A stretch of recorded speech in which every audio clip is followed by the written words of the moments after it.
5, 4, 3, 2, 1, 0. Crash Out Podcast, incredible film, incredible film. Crash Out Podcast, y'all niggas better crash out. Shout out to Incredible Films, it's your girl Lil Kimber in the building, you know, we lit. Period. Shout out to Incredible Films and the Crash Out Podcast. Y'all tune in. Shout out to Incredible Films and the Best Podcast, after my podcast, Crash Out Podcast, gang gang. Man, see the gate with the fucking beat, aka Mr. Secret Down. Nigga, don't be scared, don't be no punk, man. You think you gon' be heard. It's all about shit. Crash out.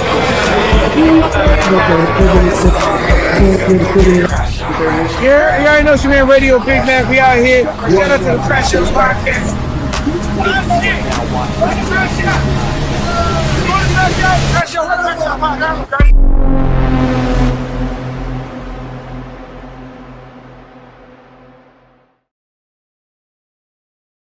It's your boy Incredible. It is the Crash Out Podcast. Where my motherfucking shades at, man? We're gonna throw the shades on for this episode.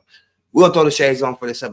It's the Crash Out Podcast. It's your boy Incredible, man, and that purple and gold thing. You know, football season coming up. Hey, but I had to give my boy his flowers because he's been doing this thing for a long time. My boy Lucas G, man. He's been in this radio game over 31 years, just really putting it in. And he's been putting on for Stockton for a long time. So if y'all don't know, it's Lucas G, and that's with a capital L.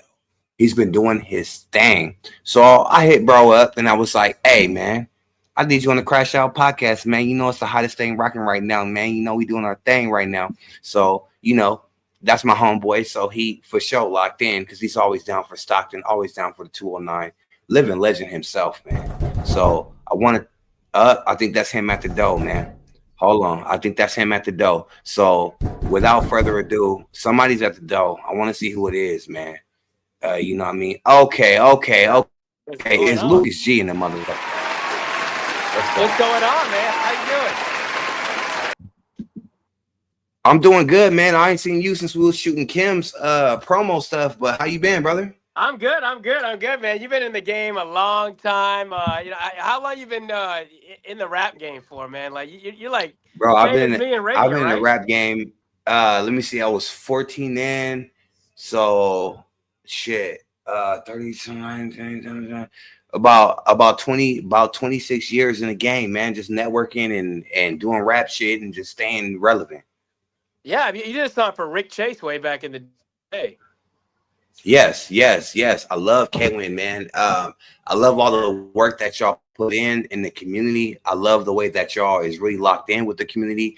Before Citadel Broadcasting, before everything, y'all was just so locked in, and I got the utmost respect for that, man. You've been doing your thing for a long time, man. How does it feel? Oh, I love it, man. Every day that I get to wake up and go on the radio, it's a blessing. I mean, I just sit in a room and I talk for 4 hours. I've done it for 31 years, so life is good. Life is good. You sit in a room, you talk for 4 hours. How does that feel, man, to just be in a place where you could just be creative and just really change lives, like with your voice? How does that feel for you?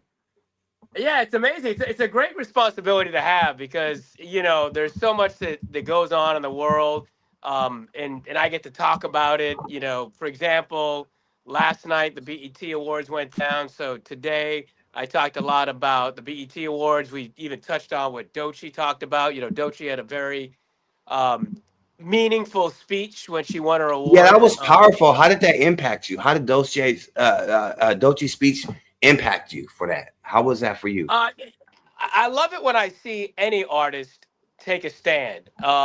Yeah, you know, because I agree with her. When you have too much is given, much is expected. And, you know, Doechii is a powerful artist. You know, she has a huge platform. You know, she is doing so well. And I thought it was so powerful that she took that moment during the speech to step up and say, hey, listen, this is what's going on. This is how I feel about it. So I always applaud any artist that does that. Yeah, because it's one thing to be famous, it's one thing to use your fame and turn some heads and make some things move and change some stuff in the world. You know what I'm saying? And that's one thing that I applaud you for, because through the ups and the downs, through the changes in the industries, bro, you've always maintained that Lucas brand, which is a brand of quality, a brand of respect, a brand of realism. How does it feel as a real person in the industry, seeing another real person in the industry do some real shit? Oh, I love it. I love real. Real respects real, and seeing anybody be real. You know, I saw Doechii when she came out. You know, and she did she's doing the game about red flags, and she came out and talked about her sexuality and everything. You know, she's just a powerful person. I know a lot of people want to say she's an industry plant. She's not an industry plant. She's a talent. I think she's great. I think she's fun. And she's got something to say. Now, by industry plant, what do you mean by industry plant? What do you mean Well, by there that? are a What is lot your of people. definition? Yeah, there are a lot of people that say that she is an industry plant. Like the industry seeks her out, uses her as a pawn to promote Mhm.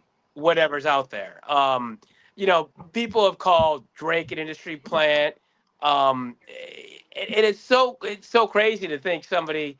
It takes away from the person's talent. It takes away from their ability, and I just think it's wrong when they do that. Because When if they you say just got a handout and they just needed you for a moment, then yeah, you're an industry plant, and I'm sure there are industry plants out there. But "Oh for yeah, those that are absolutely." immensely talented, there's people that are hella immensely talented that's unfairly being called industry plants. What is that? Yeah, What I does that don't look think. like for Yeah, you? I don't think Doechii. Yeah, I don't think Doechii would get up and do the speech he did last night if she was an industry plant. Right, right, because that goes against what you would think would be the industry's standard. Yeah, you know, I definitely think that she is against a lot of what the industry stands for. So I don't think she's an industry plant. But there are a lot of people. I know that Vlad TV has come out and said that she's an industry plant, and a few other people. I just don't agree with that. Yeah, yeah. So what's on the menu for you? What does the future look like for you right now with all the things that you've been doing and all the things that you've been working with? Well, you know, I do a lot in the school district here in Stockton. I go to schools, I speak to high school students, middle school students, and everything. So I love doing that. I want to continue doing that. And I want to continue being on the radio, being the voice of Stockton and Modesto and the 209 and entertaining every single day and having a lot of fun on the radio. So what was it about the radio that just called your name? Because that's creatives. Something calls our names and we just know, like, that's where I gotta be. That's where it's at. What was it about radio that just called your name? Well, I've always loved radio. I've always been interested in radio. I love music. It's so much fun. It's the best job in the world. And, you know, I never thought it was possible to be on the radio, but I was going to college. And then my RA, you know, said, hey, there's an opening for overnights. Would you like to do it? And I said, why not? Why don't I give it a try? I gave it a try, and I absolutely fell in love with it. And I've done it ever since. That was in 1994. So I'm still going strong. It was March of 1994. So going strong 31 years later. 31 years later, still going strong. You made the right move and you stuck to it, man. Yeah, I really it's appreciate crazy. that, man. And people have talked about the industry dying for years, and radio's dying, and radio's dead, and this and that. And you Mhm. know, it's not. It's alive. It's well. It's going good, and I enjoy it. And I remember when voice tracking first came in, where they were doing recorded shows, and they said a lot of radio jobs are Yeah, going to go away. You know, I said, yeah, they might, but I'll be one of the last people standing, and here I am, still standing. it's your boy. Yeah. Dang. So even though they said the industry would fade after years and with all the new changes in technology, what is it about you that makes you still want to go with radio? Because I do believe it has an impact. There's like a lot of people that talk, but they're not here. Like people in Mhm. Stockton can't reach out to them. They can't talk to them. I'm everywhere. I'm on Instagram, on Facebook. I respond to people quickly. I'm always really quick to respond. You know, I go to the restaurants here in Stockton. I go to the bars here. I'm always out. You know, I'm a Northern California guy. I spend majority of my time all over Northern California, and I just love it. And I like being able to touch people and talk to people. I love that. And that's one thing that I've noticed about you is your boots on the ground. When I'm Yeah. outside, I see you outside. When Absolutely. I'm tuned in, I see you broadcasting. Like, so you wake up. Yeah, is it like you wake up and you think like I'm gonna talk to the world today, or do you just more so wake up and just do your thing and be yourself and just be like, fuck it? I'm just like, fuck it, man. I'm just like, I wake up in the morning, I do my thing, and I'm just me. Obviously I prep stuff, I go over stuff that I'm gonna talk about in the show, but I'm just me. I'm who I am. Yeah. Damn, man. Now, how often do you get people handing you their music and stuff? Quite a bit. I mean, there's a lot of people that do hand me music. It's not as often as it used to be. Back in the day, it used to be a lot more, but every once in a while, I get some music from some people. Yeah. And how often does something move you? Uh, it takes a lot to move me, but there are sometimes when I hear a song and I'm like, okay, this has got something. There's something special there. There's a beat or there's a lyric. I love stories. That's why it's it's it's hard for me to take Jay-Z serious if he's rapping 99 Problems now or Hard Knock Life now because he's a billionaire. Like when he wrote the Yeah. songs, he was living that life. But when he performs it, it's not real. So I like to hear people do real music that relate and it's like real energy. So everybody that's tapped in, everybody that's locked in, if you want to even begin to get the attention of the legendary Lucas from 97.7, 98.3 KWIN's morning show, if you even want to get his attention to even begin, you better be talking about some real shit because that's what he's looking for first. Yeah, I saw KRS-One speak years ago, and he was talking Yeah. about the Biggie album "Ready to Die," and he goes, "If you name your album "Ready to Die," you better be ready to die." So that's the thing is, if you're gonna rap something and say something, you have to live it. Obviously, Biggie, unfortunately, was living that life, and he was ready for it. But when you come out with an album or you come out with a song, I think you should live it. And if you're not living it, the audience is going to know you're not living it. Like They're going to I'll know go back out to the gate if Dochi. you're not living it, for sure. Yeah, like I'll go right off the bat. Like Dochi's anxiety, I guarantee she suffers from anxiety. I guarantee she Yeah. lives that song, and she has a lot of anxiety, and she goes through a lot of stuff. She's a very uptight person, so she lives that song. Yeah, for sure. For sure. So I know that the things that she was speaking about really touched her in a real way. And to be popping out like that, really just saying the truth, that's a bold Yeah, thing. Things are absolutely. changing right now. It used to be that if you were a celebrity, you would hide in the background because that would bring your mystique up. But now Yeah. social media then brought us all outside. And with Doechii popping out like that and saying what she want to say, like fuck the brand endorsements, fuck everything. This is what's really going on, and I'm gonna really speak to the people, and they gonna feel me. That's a bold move, bro. Heck yeah, hella bold, hella bold. I love that. And that's what I like. I like real. Yes, yes, I love real. I love real. I love real. So what are some standout moments for you dealing with real radio, dealing with real just airwaves, broadcasting? What are some standout moments for you? Because you've been doing this for a long time, and I want to make sure on the Crash Out podcast that you get your flowers for all the hard work that you put in. What are some of the moments that stand out for you in your 31 years of cooking?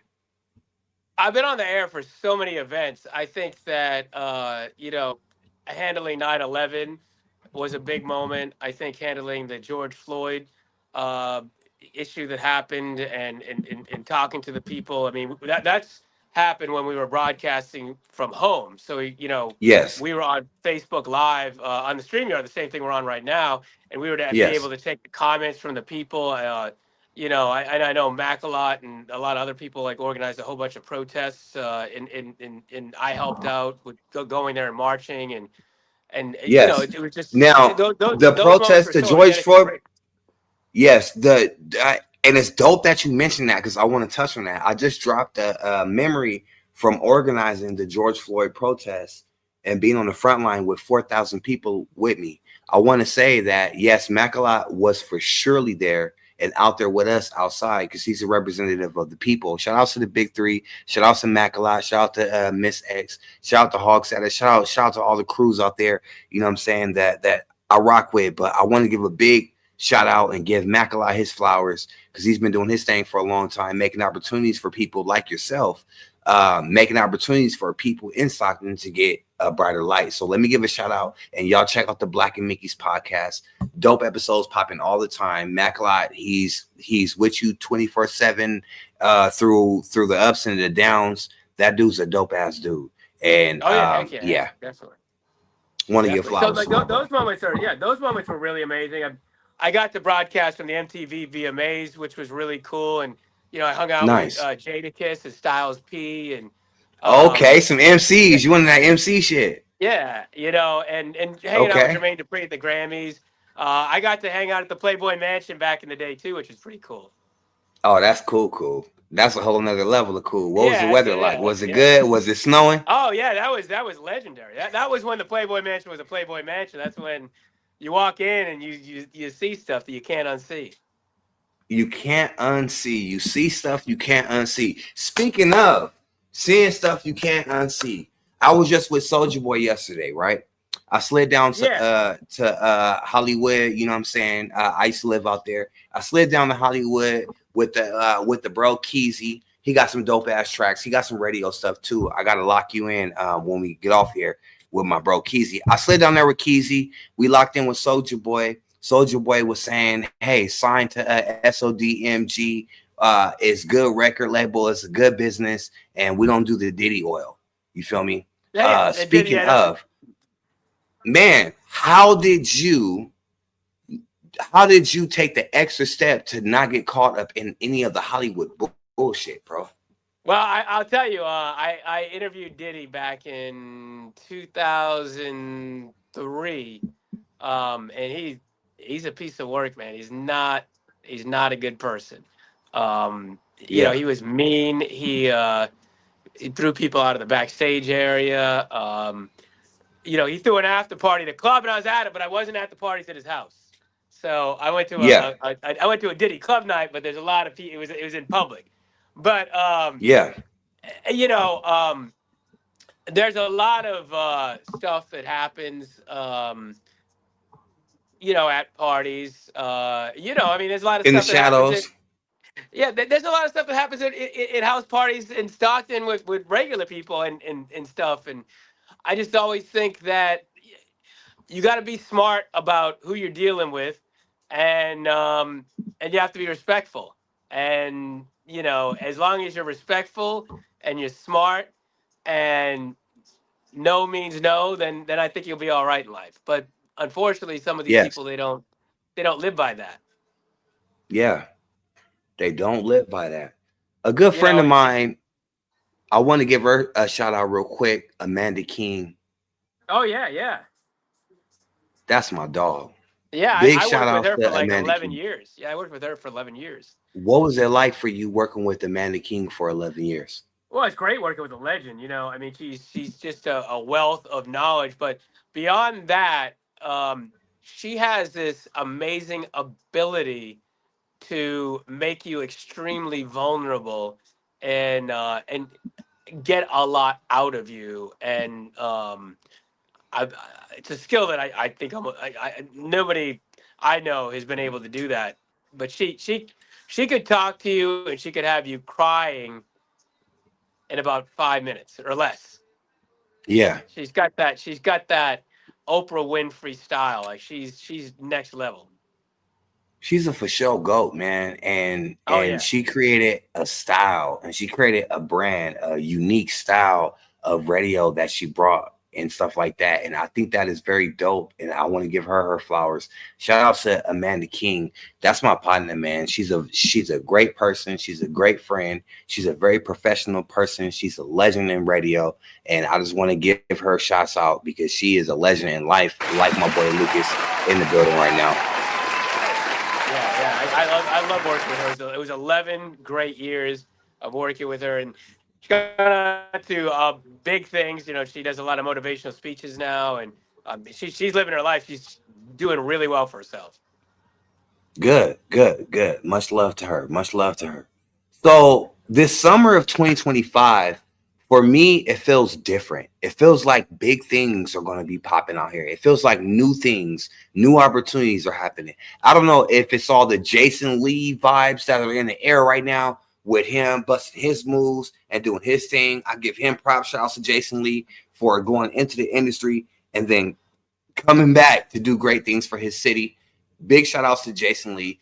It's a lot going on in Stockton. This year feels like the year of prosperity. How does it feel for you? Oh, absolutely. I think it was an amazing kickoff Memorial Day weekend, which to me, even though it's not the official kickoff of summer, Memorial Day weekend is the beginning of summer as far as I'm concerned.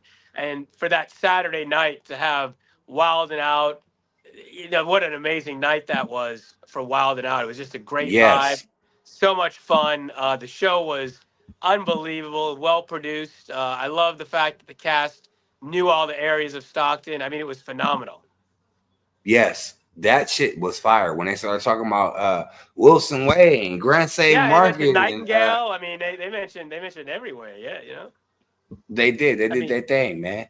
yeah. Shout out to my boy Haiti baby. He did his thing up there too. Oh yeah, Haiti Baby's Let's he's always on point. always on point. Always on point. Let's get into some context because I want the people who don't know to know. You know what I'm saying? I have some dope ass exclusive photos right here. I want to take a walk down memory lane. Yeah, So yeah. I'm gonna bring them up real quick and bring the receipts. And I want you to walk me down what these photos mean to you, what they feel like for you. You know what I'm saying? Like walk me down memory lane real quick. Let Yeah, me yeah. bring one up real quick. Hell yeah. Where are we here? And what's happening? Who are you? And what's going on? Okay, that's me with Jadakiss and Styles P from the Locks. We're in New York City.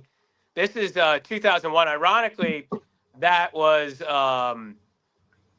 4 days before 9/11, and that was a Mm-hmm. wild, wild night. Yeah, that was a wild night. The MTV VMAs were going on the next day, and that night we went out. We went to some party with a bunch of models, um, Yeah. and then we wound up at Scores in New York. Yes. Used to, Yes. yeah, Yes. that famous strip club. Yeah, Yeah. that night we went to Score Strip Club, and I actually got up on stage that night, and those were crazy, crazy times. That was a crazy night. That's a night that lives on in the memories of everybody that was there, for sure. It was Some people one of might them not nights, remember huh? all the stuff that happened, but that was a Yeah. wild. That was in my wild era. I think I was probably about 26 or 27 when that picture was taken. God, man. So you was 26, 27. Y'all went to Scores. What did it feel like on this night for you? Rolling with the The big whole day dogs was and just the rocking. whole day was surreal. I actually before that picture was even taken, I interviewed the Locks. I interviewed Mandy Moore, and then that group, the Gorillas. I actually interviewed them, I and I got wound up in their sunshine in yeah a yeah. bag. Hell yeah. I wound up in their documentary too. I'm in their documentary, which is pretty cool. So Wow. yeah, that was it was surreal because you fly into New York City. Yeah. Um, I was And you staying rocking in with New time. York legends. Yeah, and I was staying in Times Square, and then they send a car over to the hotel to take you to, where the broadcast is going to be, which is where the MTV VMAs were, and you sit down, and then you have artist after artist after artist come to the table, and you just get to hang out, interview them, and then somebody else comes, and you get to vibe with them. Nelly was there. This is 2001, so Nelly was on top of the world. Nelly was So there. Nelly That's when was he on still had top the of the world. You got prime Nelly. yeah. That's when he had the Band-Aid under his eye. Come on. So yeah. That was a incredible time. And Andy Dick, the comedian, called me Eminem. He's like, okay, Eminem, because he thought I was a Eminem ripoff or whatever. But yeah, Yeah. it was incredible. And what's this one right here? Tell us about this one right here with you and JD, it looks like. This is the Grammy Awards in 2003 at what is used to be. Well, it's the Staples Center. What is it called now? It's called Cryptocurrency Arena or something like The that. crypto, yeah, Yeah, crypto arena. yeah, it's where the Lakers play. So they had the Grammy Awards there, and we were doing that broadcast, and I'm hanging out with Jermaine Dupri, and Jermaine Dupri, just unbelievable talent, incredible producer, amazing person, just a wealth of knowledge, and um, fantastic interview. Just a great person, and one of the few people that I'm taller than. How small was JD? I think he's about 5'4". I'm 5'7". He was shorter than me, so I think he's about 5'4". Okay. So But I mean, just a you were talent, borderline a small towering. guy with a lot of talent. Small guy with a lot of talent, and a lot of personality. Okay. So have you seen a pattern in the height of people who are successful? Is shorter people more successful, like Obviously in music wise, athletics, entertainment wise? yeah, obviously in athletics, yeah, height helps, but in entertainment, I think a lot of us entertainers are 5'10" or under. Tom Cruise is the same height, same build as me. Yeah. Most of the artists are shorter. Mariah Carey's shorter. Um, it's weird because everybody thinks all these people are so big because their personalities are so big, but they're actually not that tall. The entertainers are usually shorter. Right. Right. So in this picture right here, you can see the 3 inches hovering Yeah, above him. I know. Yeah, it's Um, crazy. how long was your interview with him? You said you had a dope ass interview with him. How long was it? Yeah, usually it was about 20 to 30 minutes. I'd interview these people. My favorite interview of all time was Pharrell. I was glad the program director was out of town because, Pharrell is actually a pretty good freestyler. Not many people know that, but Yes. he can rap and he can freestyle. And I called him out on the air and asked him to freestyle. And he freestyled for 25 minutes on the air. Wow. Yeah, his ability, and he never forgets anybody. I met Pharrell in New York, and then he saw me a year later someplace else, and he was like, "I remember you from the MTV VMAs in New York." I said, "You do?" He goes, "I never forget a face." He goes, "I don't know your name, but he goes, I remember your face." That's dope. That's dope. I got a lot of respect for celebrities that never forget a face because they Yeah, really lock in with you at that point. That's how you know they locked in. Is your second time meeting them. Do they meet you all over again, or do they say your name? Is it, what I'm saying? Give me some humanistic clues. You know what I'm saying? That's what yeah, I exactly. really Yeah, appreciate about Rihanna is meeting her. We had a fun ass night out in out at the Mirage Hotel on All-Star Weekend. We locked in, we going bars back to back. We hugged up under the lions and shit, chilling, talking about music and talking about life and talking about our backstory. And then I run into her in New York. And I'm like, I know you don't remember me because you hella famous now. You dropping your clothing brand. You about to be a billionaire. You doing your thing. Paul, incredible. Give me a hug. yeah, Don't give me no handshake up on me. I'm like, oh, my dog. You feel me? Like that's dope shit. And I think that that's one of the things that makes you a dope person is meeting you on a Friday is like meeting you at the BET Awards. You've always yeah, stayed consistent. How yeah. important do you feel it is to be a real person and stay consistent in the game? I think it's very important because I can tell you two people that have fallen from grace. P. Diddy was a dick when I met him, and Kanye West was a dick when I met him, and Blue Cantrell was an asshole. So those three artists right there, Diddy is on trial. Kanye is now yay yay, and I know he still has a lot of money, but he's not well liked. And Blue Cantrell, Blue Cantrell just disappeared. For real, she was the one hit wonder. She dropped a banger and just disappeared. Like, Yeah, she had a that's great wild. job, but she wasn't. Yeah, she wasn't a nice person. And like I said, when you're not real, like Hit 'Em Up Style is a jam. I was excited to meet her, and she just kind of had a salty attitude, and and she just kind of went away. Kanye obviously has always been a jerk, but I mean, he just took his jerk to a next level, and Diddy had all caught up with him.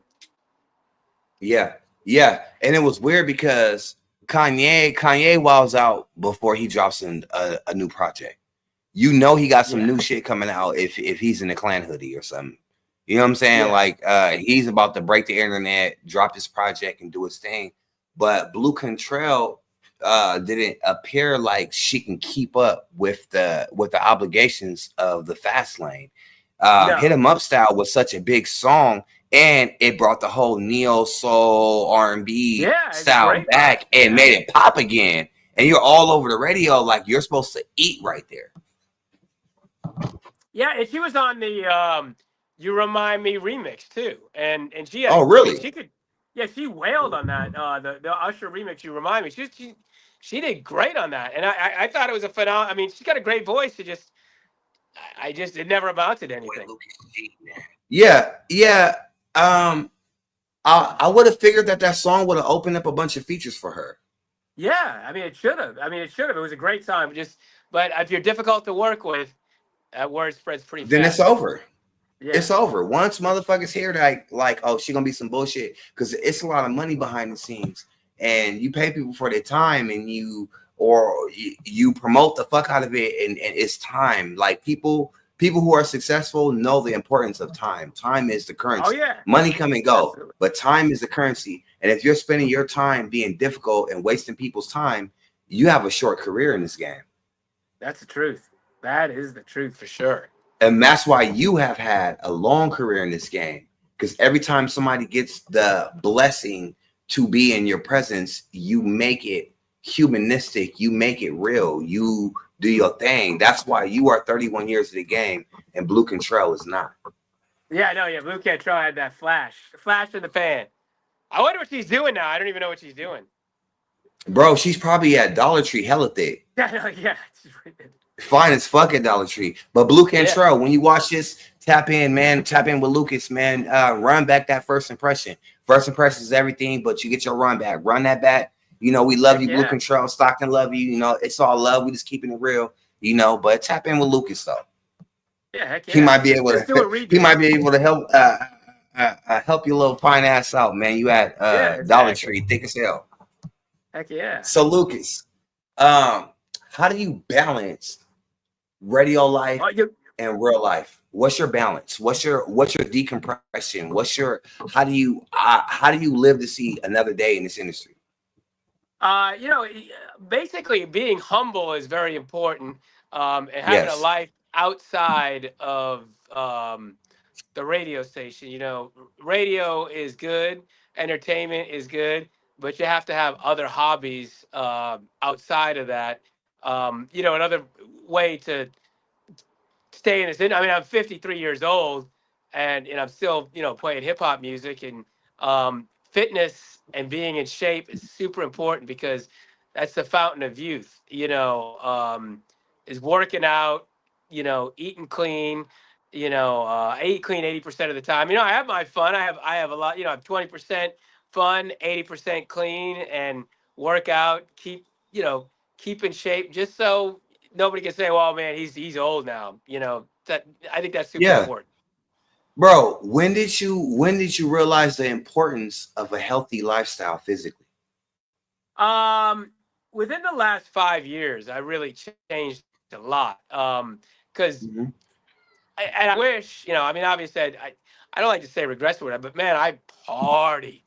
I mean, it was like, from 1994 until 2004, it was like non-stop partying. I'm lucky to be alive. Lucky that you know, all my stuff is still in gear, because it was wild. So wow. You know, then I have my kids, and then when I have my kids, I slow down a lot. I still every once in a while go out and get a little wild, but you know, probably right around 2013, I really started to work out hard, and then last year I took my diet to the next level. I saw Lenny Kravitz at 60 years old, and he had his abs, and I'm like, I got to figure out what he's doing. So I just started doing what he's doing, and then I got my abs, and I'm in shape. So, Lenny How does Kravitz it was really the how does it inspiration. feel to be mentally healthy, financially healthy, spiritually healthy, socially healthy, and just healthy physically too? It's a beautiful thing, man. It's like health is wealth, and if you can be spiritually, mentally, and wealthy in all the aspects, it's a beautiful life, and it's a less stressful life. Yes. Yes. So everybody that's listening, man, Lucas might come out with his workout videos. I might shoot them for him. You feel me? We might have to do some morning workout routines just to get the public awareness of being in shape and living a healthier lifestyle is good all the way around, like straight up. Absolutely, Because, bro, absolutely, yeah. Health is wealth, man. I don't know nobody else in their 50s cooking like you cooking, bro. Yeah, I was out there. I did shoulders and chest today. So tomorrow's leg day. So you gotta get in. Gotta do the body isolation with the workout. You know that. You know how it goes. Yeah, yeah, yeah. Straight up, straight up, straight up. So Lucas, what were give us a little bit more of the origin story. What what were your influences growing up? Like what kind of music did you listen to throughout the years? Well, my dad actually introduced me to hip hop in 1981 with New York, New York from Grandmaster Flash. And Mm, here in New York, New York, it changed my life. And then in 1982, I went to New York and I got to hear the radio station in New York, Kiss, which was a hip hop station. It was Kiss and WBLS in New York, and those two radio stations, Crocker,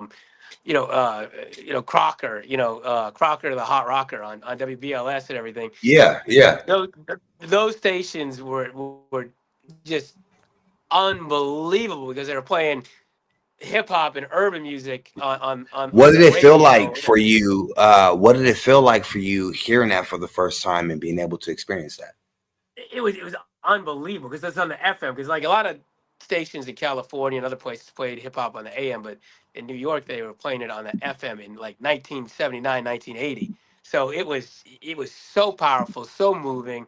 All the artists, all the DJs, DJ Red Alert, Funkmaster Flex, all of them were on the radio there, and it was just so larger in life. So hearing the Sugar Hill Gang, of course, back then, Grandmaster Flash, Beat Street, the movie Breakin', um, Yeah. you know, and then I got into Public Enemy, Boogie Down Mm-hmm. Productions, L.A. Dream Team. I loved L.A. Dream Team because that's a West Coast group. I don't know. Some people might not remember, but Paris, Paris, the Bay Area guy, Yeah, yeah. and he was militant, and I loved hearing that because Public Enemy was militant, but then there was Paris, Hella which was militant. real. Yeah, Paris. Paris was He took you next there. level. Yeah, he was 100% real. And I love Paris. I thought Paris was unbelievable. I like Just Ice. Of course, NWA had an influence on me, but I liked NWA, but they became so commercial. You know what I'm saying? Like, Yeah. I almost felt because I listened to hip hop before the mainstream was listening to hip hop, and then NWA Yes. came along, and then all of a sudden, all these kids that never listened to hip hop before started checking it out, and I almost felt like you're coming into my You're territory now. You know yeah, what I mean? yeah, yeah, yeah. You trespassing right now. Yeah, so but I did like NWA. I like my favorite NWA album is the one before Straight Outta Compton, the one where they're all in blue, and it's got Yeah. 8 Ball on it. Yeah, Boys in the Hood. That album. 8 Ball is my favorite NWA song of all time. Lucas, you're a That real era. G, man. I Yeah, wanted people to experience the Lucas that I know. That's a real motherfucking G, man. That really know yeah, his shit. That's a real G. Lucas, you've been outside for a long time, man. yeah, yeah. So I've been listening to hip hop. Obviously the '70s is when the hip hop was born, but I know a lot of people argue with me, but I think the '80s was the best generation of hip hop. I know a lot of people would say the 90s. I think the 80s. Oh, that's the tough man. I don't know, man. We might have to crash out about that one, Lucas. What you mean the 80s? What you mean, Lucas? I got to go with the 80s because I think in the 90s a lot of the corporation got involved with hip hop and it became Yeah, super mainstream. Whereas what I liked about the 80s is it was so pure, it was so real.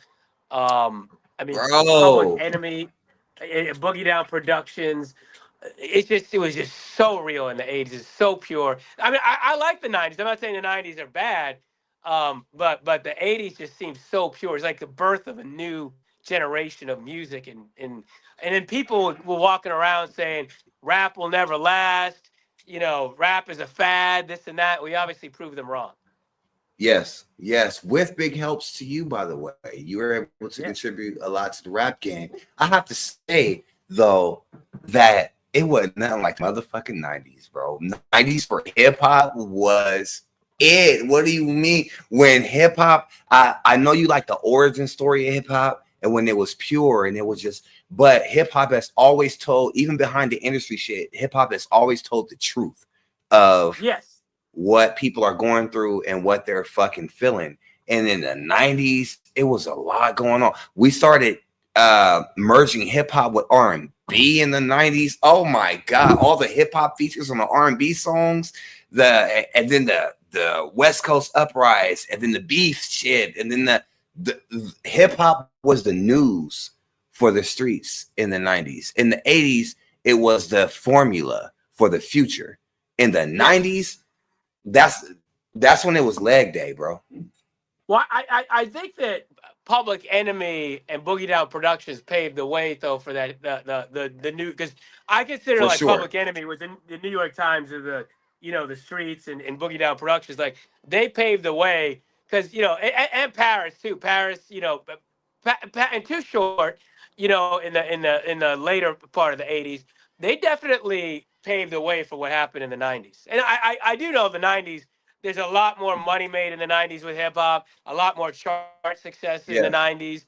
Before the And hip culture, hop it was did a more pure formula for you in the yeah. 80s. I think the 80s was definitely raw. It was raw, it was rough, it was not commercial. I got to shout out Rakim too. Rakim is my number one. He's the best MC of all time, in my opinion. Rakim is. Shout out to Um, Rakim, man. Yeah, I love Rakim. But yeah, that 80s, it just was so pure, so like innocent and different. And then the 90s, yes, 90s definitely success. And the 90s, lots of great songs, lots of great artists. I mean Tupac and Casey and JoJo. I mean, how can you go wrong with that? That matchup. I mean, Oh there's my a lot of great God. stuff in the I damn near forgot about that. How can you beat that? Yeah, I mean Casey and JoJo and Tupac. I mean that was sick. John B and Tupac. There's just so many. I mean hip hop in general. I'm never gonna ever say there's a bad generation of hip hop because I think every single generation of hip hop has light. Even today, I think there's a lot of like I love what's going on with like Doechii kind of melds in some of that old school flavor in some of her songs. So Yes. I wanted to I ask love you this. that. Yeah, I like that with Doechii. Who are you listening to from today's era? Who am I listening to now? Yeah, who do you listen to now? If you just want Well, to I just like like I like I like Doechii a lot. I heard Chris Brown's new album, which is going to be really good. I think he releases it next week, and that's going to be a banger for the summer. Chris Brown. You know, I like Big X the Plug. I like Haiti Baby too, man. fire. I think Haiti Baby is, um, anybody that's You bringing said that who? new Say it again. energy. I like Haiti Baby a lot too. I like Haiti Baby. I think he's Hey, doing shout good. outs to my bro, Haiti Baby, man. Shout outs to my bro. I don't shout him out enough on the crash out, but I need to. Shout outs to my bro, Haiti motherfucking Baby. Very unique artist, very, very talented, very serious about his craft, serious about his art. He kills the shows. He locks in with his people. Shout out to Haiti, baby, man. Off top, man. Yeah, I'm glad you mentioned and he him. works on He's his a look pioneer. too. He works on his look. Yeah, he works on his look too. He does. He's got the full package. Of course, Kendrick Lamar too. I mean, he's the king of the West Coast. So right now, so I like Kendrick. I Dope, mean, obviously, dope. I was team Kendrick over Drake in that battle. But Yeah. I have to give. Did you get a lot of slack Drake, for that? What's that? You being a radio dude and the radio fucking with Drake hella tough. Did you get a lot of slack being a Kendrick dude? No, I think most people on the West Coast were cool with Kendrick. A lot of the pop crowd was on Drake's side, and I will give it up to Drake. I think Drake has an incredible flow. I think his voice is amazing. I just think my thing with Drake is Drake plays it so safe. Yeah. He doesn't take chances. Yes. Agree. And I like Kendrick because Kendrick takes some chances. I mean, he took a Yeah, chance he at the does. Super Bowl. He's been able to, he accomplished something. Fat Joe talked about this. Kendrick accomplished something that no other rapper in LA history accomplished. He took over LA radio. When you listen to LA radio, 9 out of 10 songs. Talk about it. Talk about it. Come on, Lucas. Talk about it. Yeah, Snoop Dogg didn't get that. Dre didn't get that. Tupac didn't get that. Kendrick runs LA radio. There's no other artist in the history. Kendrick runs LA radio. Let it not be mistaken. Kendrick runs LA radio, and people didn't get to do that. LA is a crazy market. You can't just walk in and be hot. You can't just walk in and just run LA radio. When Kendrick did his big one, it was different for everybody, and you hella dope for tuning into that. Yeah, he took it to the next level. So Kendrick, is definitely. Yeah, you have to. Some people won't agree, but you'd have to put him top 10 all time now, just for a success. You have to all time. You have to, because he broke records and then did the Super Bowl, and then like your favorite rapper didn't calm the fuck down. He did do that. I had to put some respect on his name. I was listening to his shit for a minute, and I was like, oh yeah, Kendrick, cool. And me being an MC myself, I'm like, me being a battle dude, I want to hear punchlines. I want to do. He's not punchline heavy, but he is quotable. He is extremely quotable. Like each line he spits could be a quote.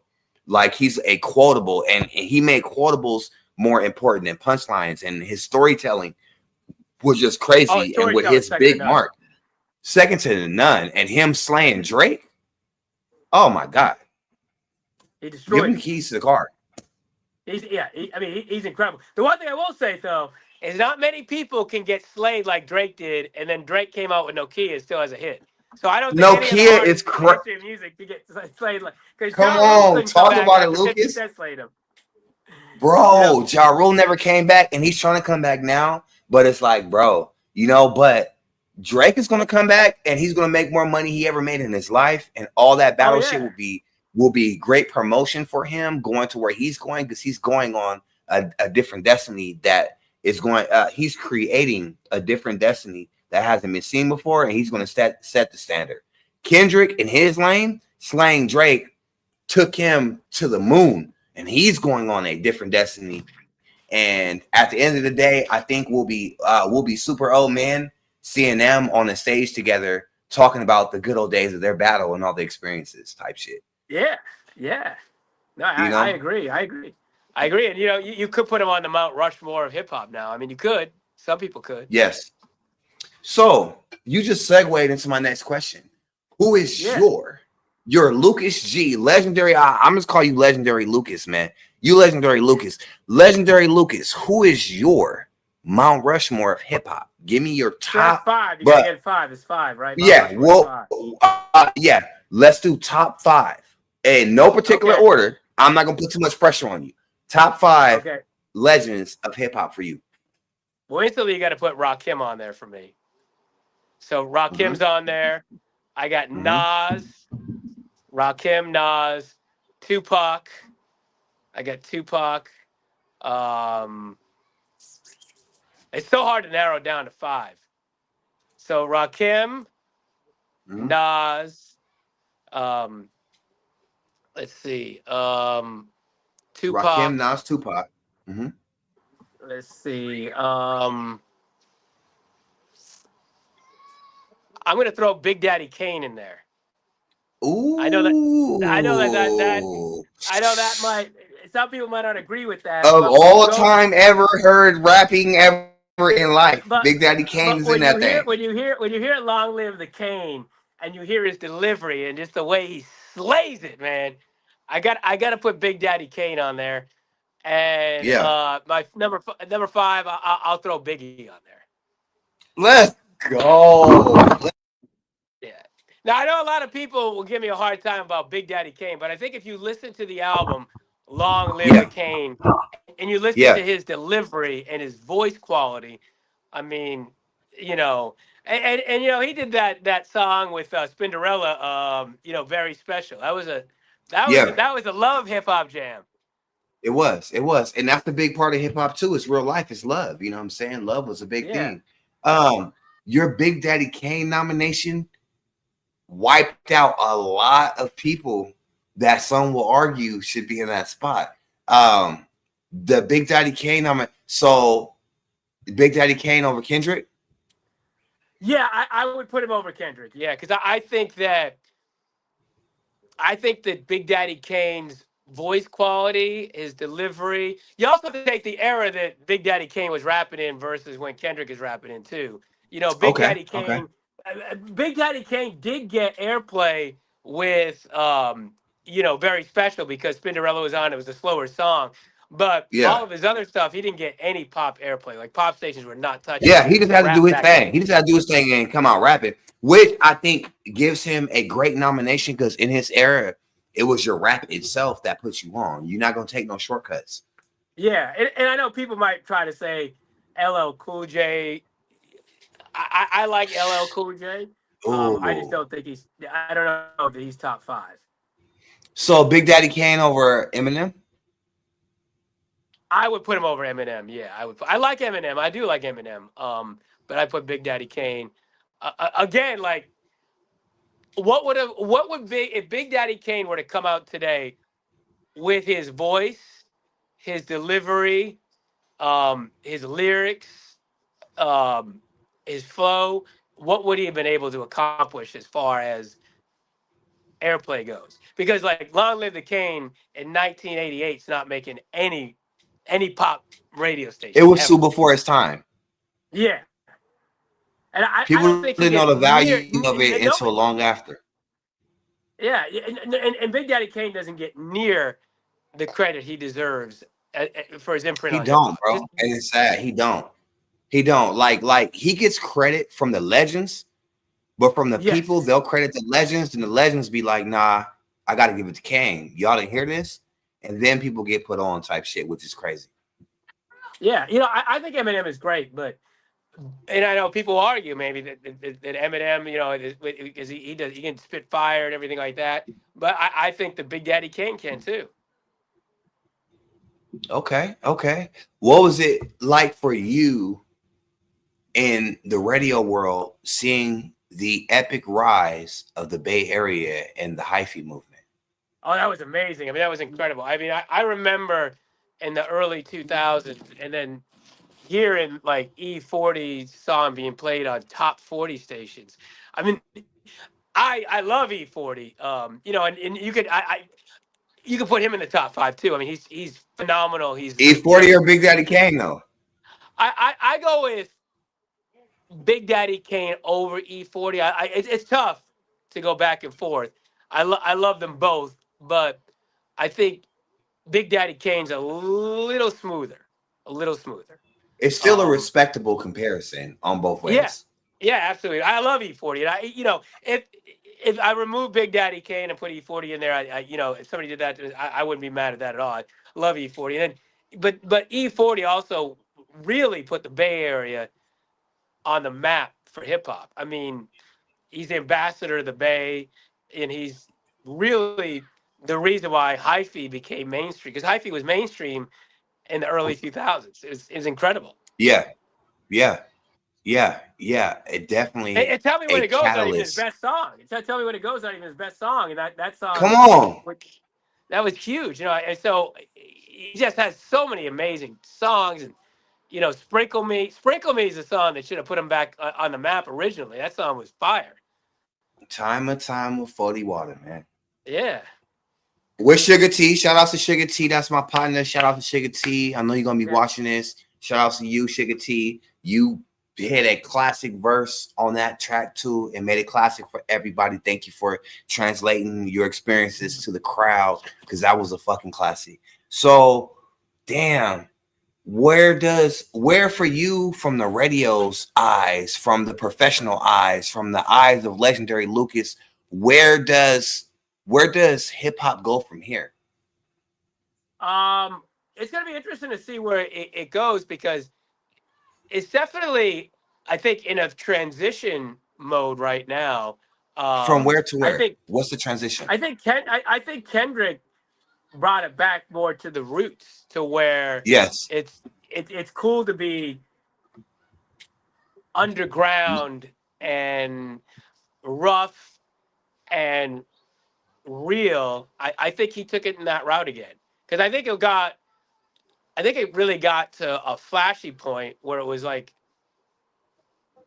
more bragging, and then now I think Kendrick has brought it back to the more real. Yes, I agree. A lot of lyrical people like myself, like, it was hard for me coming up in the game, coming up in Stockton, because lyrical music, like MC shit, like real like hip hop rooted shit, wasn't as popular on the West Coast as the gangster music, because people who were out on the West Coast was really living a struggle, and they had family members, friends that were out there in the streets, and they want to hear the story of the streets type shit. For me, it was difficult coming in lyrical, like, hey, look what these bars do, coming into the game. However, I was very excited by Kendrick's victory and seeing him do his thing and making everybody tune in and figure out what this line mean and that line mean. He got people thinking again. He got people saying, well, if you're going to rap to me and I give you my attention, you have to earn it by giving me quality bars. And he brought the bars back. Yeah, he did. I mean, and I love that. And that I'm thankful for that he's actually done that and taken it back to the roots where the lyrics matter. Yes. I have a question for you. You being so in tune with lyrics and you being so in tune with actual artists with substance, when are we going to get the Lucas single? The Lucas single? I don't know when that's going to happen. We need legendary Lucas in the booth, man. We need you dropping like 2 16s. You know, it's funny, when I was in physics class in high school, I did a rap song about physics. I don't remember it, but we had to You remember it? That's why you brought it up.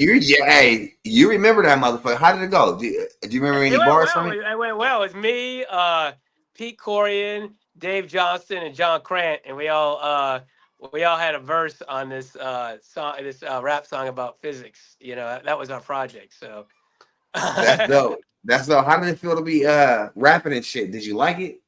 Yeah, heck yeah. I mean, is there anything more powerful than getting behind the mic in the studio and rapping and flowing? I mean, that's real. That's real. That's real. That's dope. We're gonna need a Lucas pop-out track for 2025, man. We need something for the summer. Lucas, we need a summer banger. Yeah, well, you know, and there was another time I freestyle with Gorilla. You know Gorilla, Gary Pierce? We were all hanging out late night. Yeah, we were all hanging out late night in his house. We were having a rap battle. I jumped in for a second. Okay. So you know about being outside cooking. That's hella motherfucking dope. Yeah, you know, I try. Yeah. So the Wildin' Out. Did you pull up to the Wildin' Out? Oh yeah, I was out there for sure. That was phenomenal. I loved every second of it. What did you appreciate about it the most? I love the locality, that they put the local stuff in there, that they really knew the areas. Like when they shouted out Nightingale, I thought, wow, I don't think there's anybody outside of Stockton, especially somebody from New York or wherever, that would know what Nightingale was. So I thought that was really cool. I love the fact that they did the bits, like the school bit and everything, and I thought it was overall a great production. Yes, I think it was too. I think that you can tell the difference between the Stockton show and the other shows too. The energy that was reciprocated. Stockton came to have some fun. Oh yeah, yeah. The energy was there. It was a sellout. It was packed. I haven't seen. Last time I saw a show like that at the arena probably was when it was it Ice Cube and Snoop Dogg, like way back in like 2009, maybe 2010, something like that.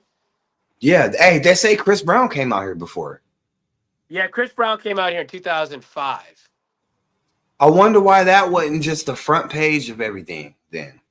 Well, with Chris Brown when he came out in 2005, he was just a kid singing "Run It," so Yeah. he hadn't become iconic yet. But Chris Brown is one of the people that, you know, he's had a lot of personal issues and struggles, but Yeah. we're talking he's been on top without a break since 2005. He has a new song coming out on, I think it's Friday, and it's going to be another. Everything he touches turns to gold. I mean, he's so good. He's so talented. You know, I just wish he could keep his head on straight, but he's an Man. artist, and artists always are a little crazy. Yeah, for sure. That always, every single time, always a little crazy.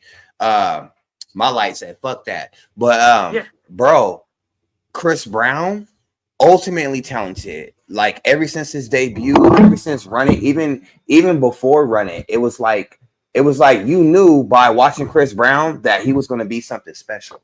When you first seen Chris Brown, did you just know? Yeah, if he could have just stayed out of trouble, man, he would have had a great acting career. This Christmas is one of my favorite Christmas movies. For real? Yeah, I love that movie. This Christmas is phenomenal. I try to get the sun is like all in the back there. Yeah. I'm like angelic right there. Move up here. Yeah, God. So are we going to see you? Are we going to see you in some movies or what, man? What's after radio for you? You know, I was I was a big time actor in college in theater and stuff. I always wanted to do it. I do a lot of stand up comedy too, so you know. Yeah. I like to have fun. I love being on stage. Are you doing stand up comedy shows right now?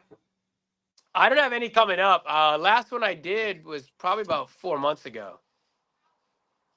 What's your comedy routine? What do you talk about? I talk about my life. How, you know, my life is interesting enough that I can definitely talk about it and people will laugh. You know? Yeah. So are you booking comedy shows right now? Is that something we should be looking out for?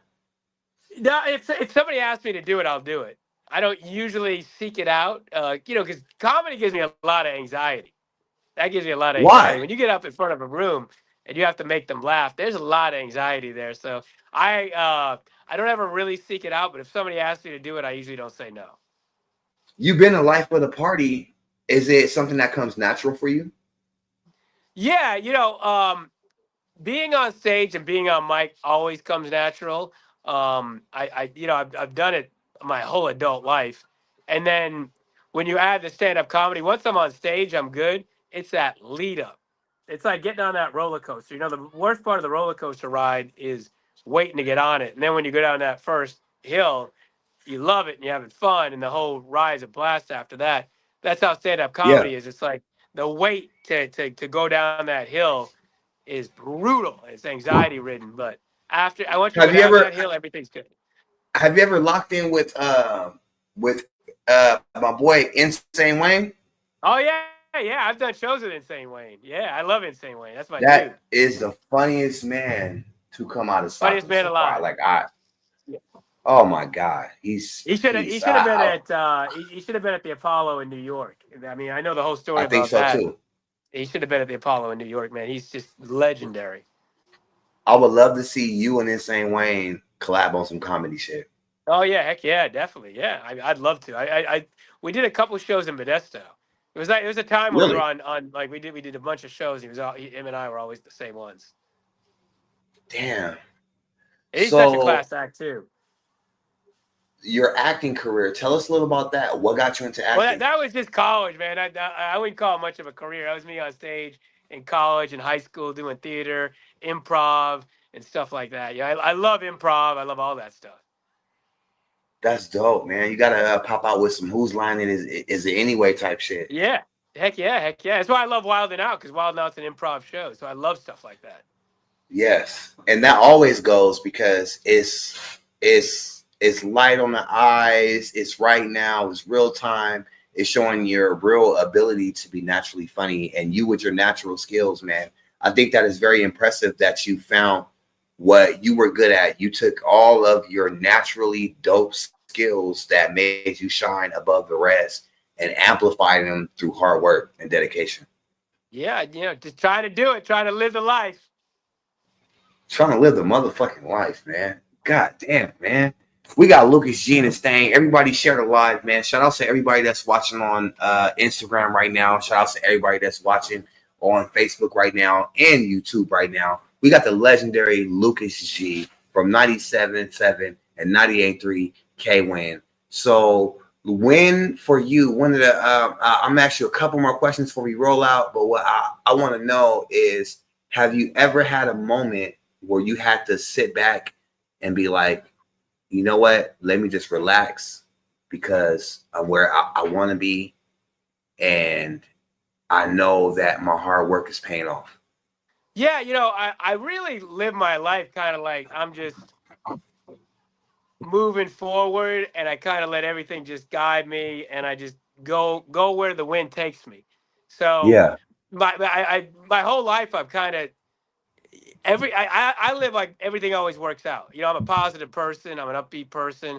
I don't stress out about much. I try not to, at least, because in the end it always works out. Everything always works out. That's dope. What makes you so And really positive where and you're at upbeat? is where Why not you're be supposed to be. You know? why not be pessimistic? Why be optimistic? Because I think pessimistic, nothing good comes from being pessimistic. So, like, for example, I always know when somebody's fucking with me or messing with me. Yeah. And I let them do that, and I just smile. And at the end of the day, they don't get anything out of it. They couldn't get a reaction out of me because it looks like they can think I'm dumb or whatever, but it's like you try to come at me and I just sat here and smiled in your face, so you lost. Yeah. So, Yeah. and I always feel like everything's going to work out. So why worry about being pessimistic? And I think if everybody just always stayed in the positive, we'd have a lot less issues in the world. But people worry. I heard this term called future tripping. Like people always worry about. Tell us about it. Talk about it. So people always worry about future tripping. Like they're worried about something that's possibly going to happen in the future that might never happen. And then you got the Yeah. other Yeah. people that live in the past, and they talk about how great the past is, and back then this was great and that, but now everything's shitty and everything. But it really isn't as bad as you think right now, and the past wasn't as good as you thought it was, and the future isn't as bad as it seems. Yeah. That's dope. That's some butterfly effect shit. Yeah, because people live in their past, but it's over. Like that set Yeah, off the it's event for over, man. today. It's over. So many It's people live in the over. past. Now is the future's past. Yeah, it's like right now, live in the present, and you'll always be good. That's dope, man. That's dope. I think that's some dope ass words. Straight up. Y'all go ahead and quote that. The legendary Lucas from KWIN. Let you know what it is. What is your final thoughts for everybody in the 209? Because they all tune in. What is your final thoughts for the community moving forward? Because ICE is tripping right now. It's a lot of turmoil in the streets, a lot of things going on with government, a lot of things going on in the world, people's personal lives. What are your motivational words for your community? I think we all got to stand together. Don't let anybody push you around. Always stand up and speak your mind and let everybody know. It doesn't matter who it is. When somebody is doing you wrong, let them know that they're doing you wrong and you're not going to stand for it. I love that, man. That's excellent. That's awesome. Ladies and gentlemen, Lucas G, the legendary Lucas G from 97.7 and 98.3 KWIN, 31 years in the game, a living legend, a hip-hop head, a phenomenal person.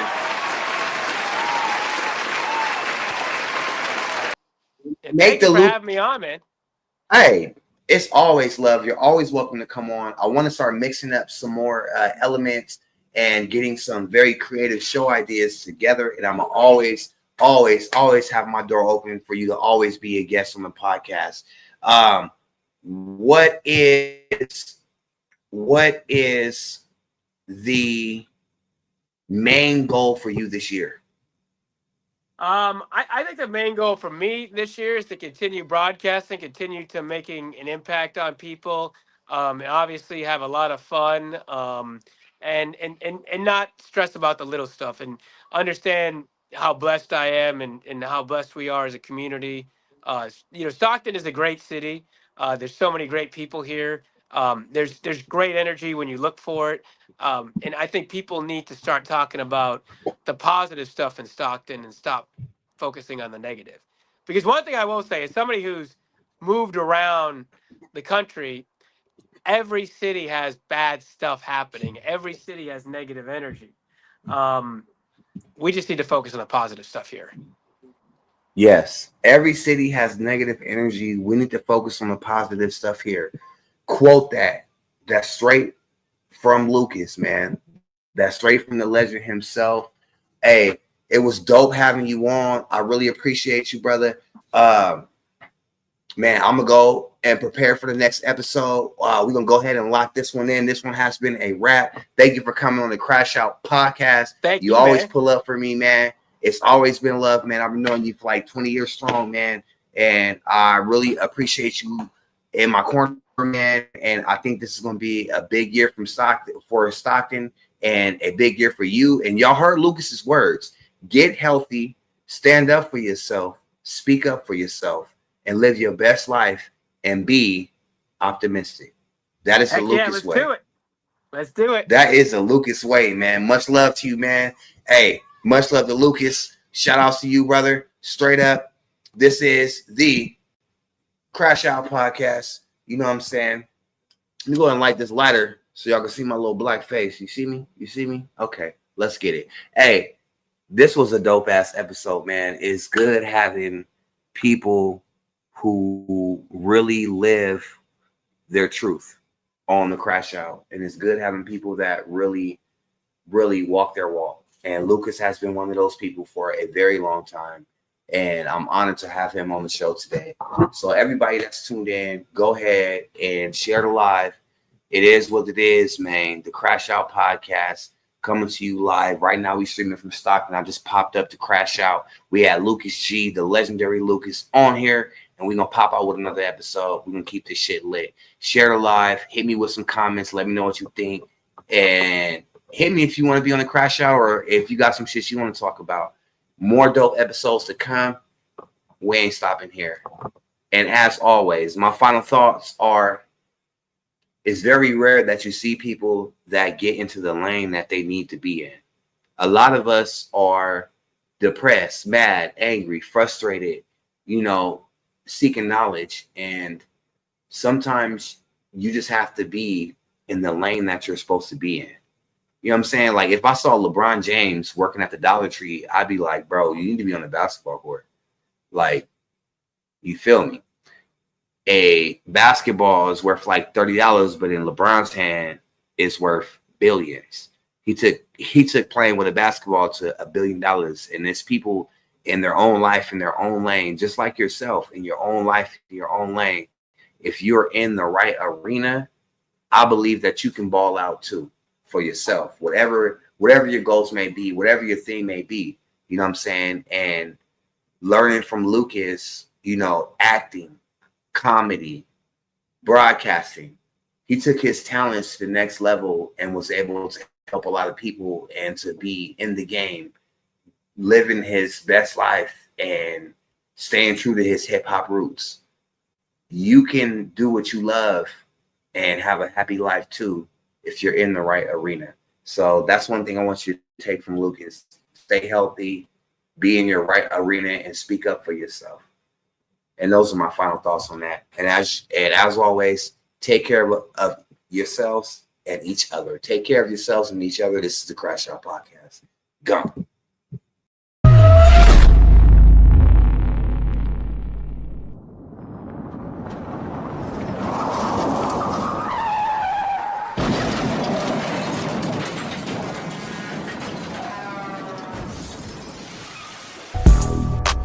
Crash Out Podcast, incredible film, Crash Out Podcast. Y'all niggas better crash out. Shout out to Incredible Films. It's your girl LOCKIN in the building. You know, we lit. Period. Hello, blood checking in. Shout out to Incredible Films and the Crash Out Podcast. Y'all tune in. Shout out to Incredible Films and the Best Podcast after my podcast, Crash Out Podcast. Gang, gang. Man, KWIN the gate with the fucking beat. AK with the single down. Don't be scared, don't be no fun, man. We ain't talking about shit. Crash out.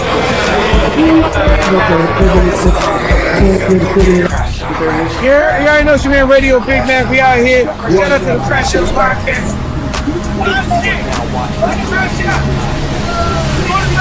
Crash Out.